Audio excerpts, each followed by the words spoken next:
Hey, good morning. Well, this morning, two young lads came to our house, 6 o'clock this morning, okay?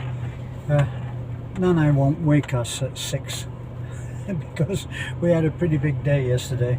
And just got back from Tagbilaran and doing an awful lot of stuff, which I'll do in another video. But I come about 8 o'clock after they've been waiting for 2 hours.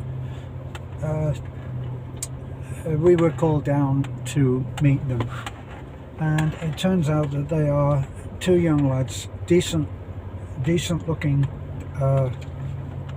I thought nice looking boys, and we really want to have boys on our program, but we're just not able to do it at the moment because we've got too much on. But we often get accused of only favouring girls, which is not true. The fact is, the reality is that it's usually girls that do that walk from the house to the house in the mud, and boy, there is mud at the moment. And it's usually the girls that have the drive to ask for help. So they are the ones that we do the videos on, as you'll see, and they're the ones that get accepted when there is a place. We have very few dropping out. We've had a few that have behaved badly, and we've actually dropped them, which is a very hard thing to do because sometimes they are being supported or sponsored by someone who is not here actually with an oversight of what's really going on, and so they're not happy with the fact that these kids have been dropped. But if they've really behaved badly, then on a rare occasion they get dropped. We may have dropped 4 or 5, but 2 or 3 of those were girls who went off to the islands, to another island with boyfriends, and then cohabiting, and sooner or later we hear that they've become pregnant, which is always our fear. It's not our fear that a girl should have a child. It's our fear that with the added challenges they'll never be able to complete their education, and that's the place that we are trying to help. We're trying to help kids to get a good education. Now this is interfered with in several ways, and I'll get back to the 2 boys in a moment. We have had, and I made a video about this when we were in Tagbilaran, when I talked to all the girls that were at the dorm, which was, I think, 5 or 6 kids. One of them was Justine, who we are helping through that operation to have the cyst removed from her face. Well, I put the statement in the form of a question, and the statement was of a lady who said what she was implying was that she didn't understand why kids were being supported with money and all of this when they could just get a free education just by asking for it.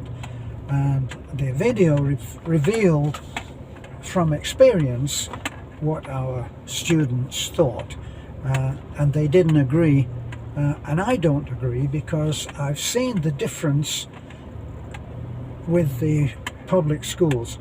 The public schools, that the government is struggling to do their best. This is what I have to assume.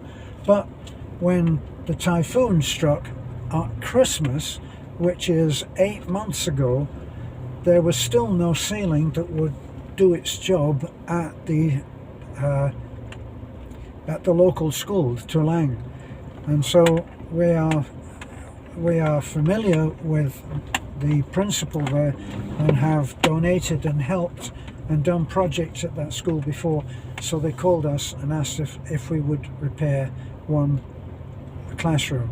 It turned out to be 3 classrooms. They were all joined, a terrace of classrooms, if you like, and we fixed them all. But that gave me an insight to the kind of facilities that they have in a public school, and it's not much.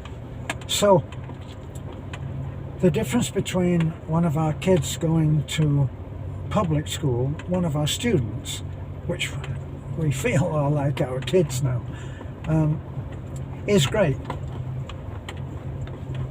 When you go to a private school, this is the difference. It's not just about the kid arriving at school, sitting behind a desk and having a teacher. It's not just about that.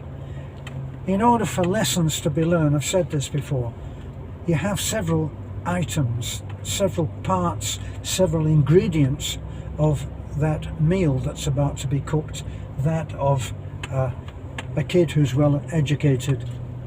You have to have a teacher who is willing to learn. You have to have a pupil, a student, who is willing to study and be taught. And unless you have those ingredients, it's very simple, isn't it? You can't, there's no education.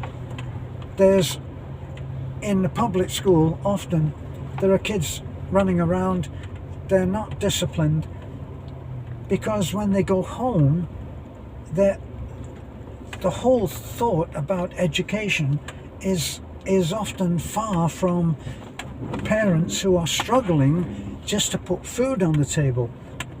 So that can be the scene, that can be the picture in public education. Not all the ways, and I'm not saying that the teachers aren't working very hard, but they're doing what we do.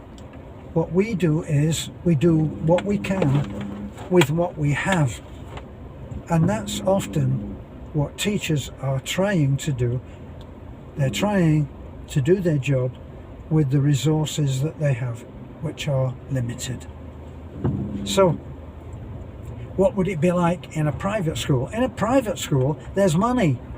They are charging for the lessons, and in order to charge for the lessons, they have to produce education as a product. And the same attitude will be there as if you go in and buy a car, if you go in and buy some clothes, if you go in and buy food. You expect value for money. Now, here's the thing.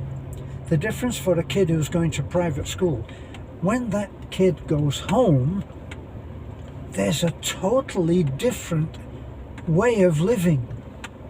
I just got to negotiate a cow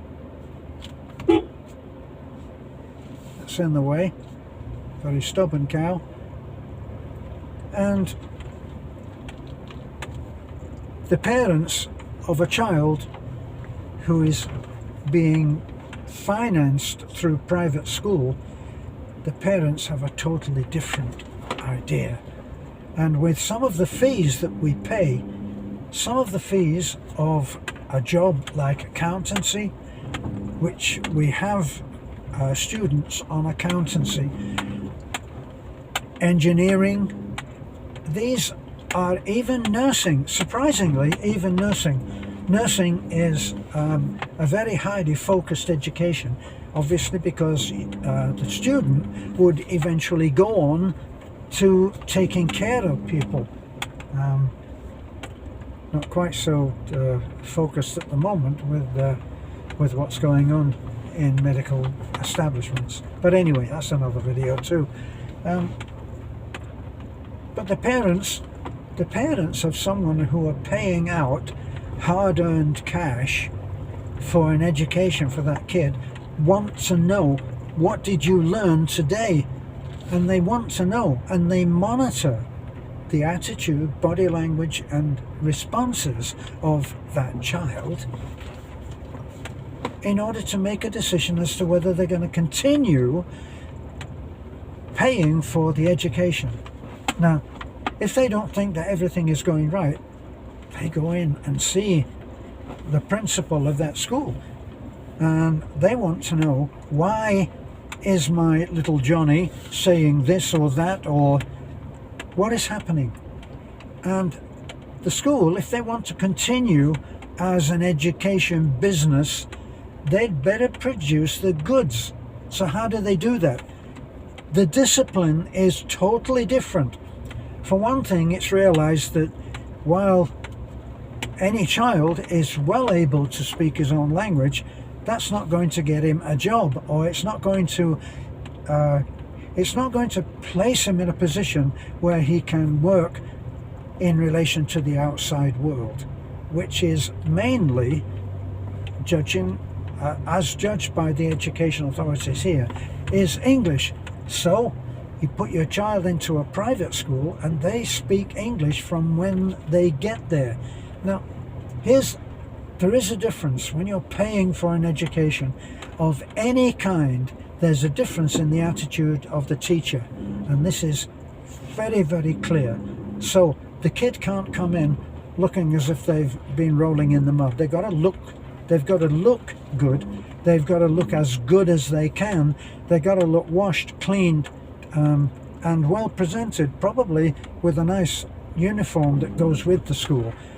Now, I've seen, even in Florida, when I was living in Florida, and I've given this example once before, there was I actually took some music lessons on cello, which I had a fancy to play, and I went to the Chinese cellist in a Florida orchestra, a very accomplished player and an accomplished teacher.